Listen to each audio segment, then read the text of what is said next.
How may we call you? My name is Zanit Roy. You're from where? I'm from India actually. India. Yeah. And you, sir? I am Ali D and I'm from Jordan. Making money, does it bring out greatness?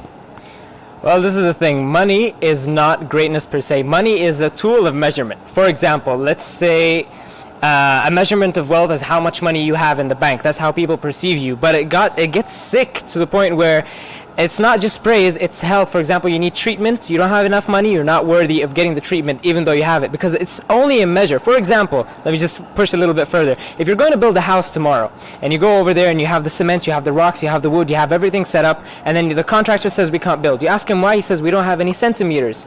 You say, what do you mean you don't have any centimeters? We have everything here, build a house. They say no. So it's a tool of measuring money that we consider it as actual value, when it's just a way of saying how much value someone has. And it's really messed up in the way that we've adopted it recently. Being desperate for this money, do you think it's the right idea?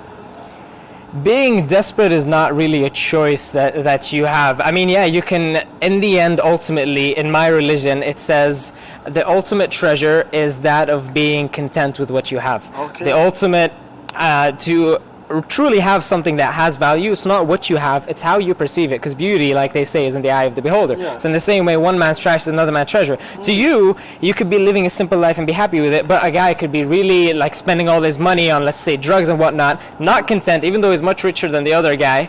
It's still, the desperation comes from within you. So once, like there's an African proverb that says, once the enemy within inside is tamed, then the enemy without outside can do us no harm. So once you've settled with yourself, desperation goes away because it's coming from within. From inside. Does money give you happiness?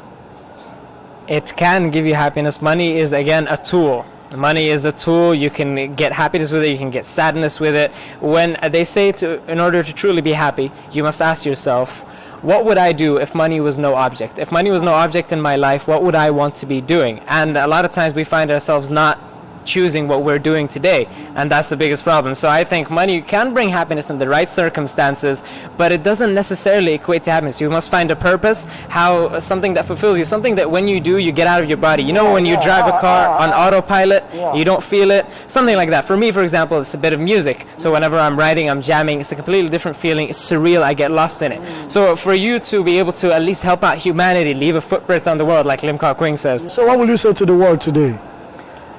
I would say if you have something you really need to say, there's someone out there who really needs to hear it. And whatever your message is, try to get it across before you die, because life's not long enough to be taken seriously. It's not worth it. Money cannot buy happiness, but yes, through money you can give happiness.